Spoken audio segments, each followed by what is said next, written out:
صلی اللہ علیہ وآلہ وسلم پر غار حرا کی خلوتوں میں، کوہ فاران پر، وادی بطحا میں، صحرائے عرب میں رب کائنات کا پہلا میسج تھا، اور وہ تھا پڑھو، اقرا پڑھو۔ یہاں یقیناً بہت سے اسکالر لوگ بیٹھے ہیں، پروفیسر صاحبان بیٹھے ہیں۔ میں تو اسٹوڈنٹ ہوں اسلامک اسٹڈیز کا، قرآن کا ایک ادنا سا اسٹوڈنٹ ہوں۔ میرے معلومات کے مطابق یہ اقرا امر کا صیغہ ہے، پڑھو۔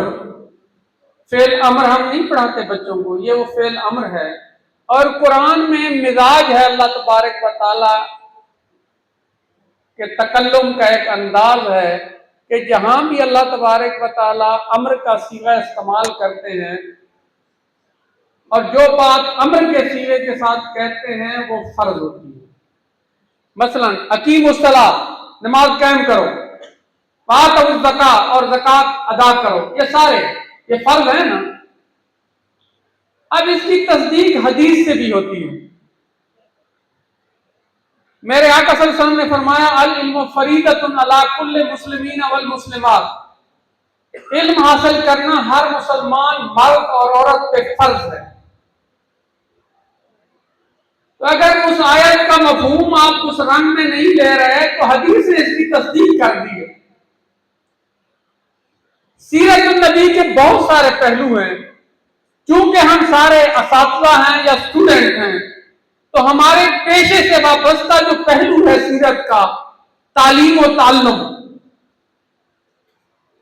بہت سے یہاں مقررین آئے، چونکہ آج یہ تقریریں کرنے کا دن تھا بچوں کا، یہاں میں نے تقریر نہیں کرنی، میں نے اپنی حاضری لگوانی ہے۔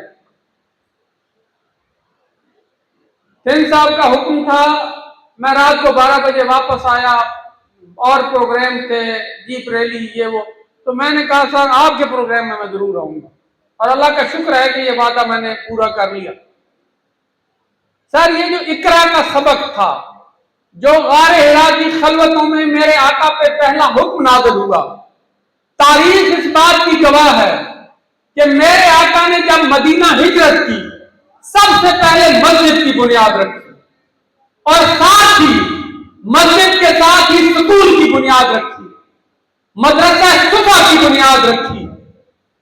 اگر یہ اہم نہ ہوتے تو پہلے مسجد بنا لیتے، چند سال بعد صفا کا مدرسہ بنا لیتے، تو سکول کھڑا کیا مسجد کے ساتھ، کیونکہ یہ میرے رب کا پہلا حکم تھا۔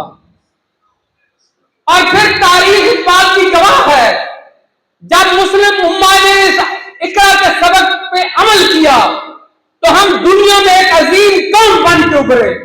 جب ہم نے تعلیم و تعلم کو اپنی ترجیحات میں پہلے نمبر پہ رکھا، جب ہم نے تعلیم و تعلم کو مقدس جہاد سمجھا، چند ہی سالوں میں دنیا کی 2 سپر طاقتیں مسلمانوں کے سامنے ڈھیر ہو گئی۔ سلطنت روم، سلطنت ایران، کیسر روم، کسرا ایران مسلمانوں کے سامنے ریزہ ریزہ ہو گئے۔ تاریخ گواہ ہے، انسانی تاریخ ہمیں بتاتی ہے۔ یہ پروفیسر صاحبان بیٹھے ہیں، یہ جانتے ہیں جو ریٹن فارم میں ہمیں ہیومن ہسٹری ملتی ہے، اتھینٹک ہسٹری جس کو ہم کہتے ہیں، وہ ہے گریک نیشن کی ہسٹری، یونانی قوم کی تاریخ۔ یونانی قوم بت پرست قوم تھی، اللہ کو نہیں مانتے تھے، بتوں کو خدا مانتے تھے، اتنی گری ہوئی قوم تھی، لیکن ان میں ایک عظیم استاد پیدا ہوا جس کا نام تھا بکرات۔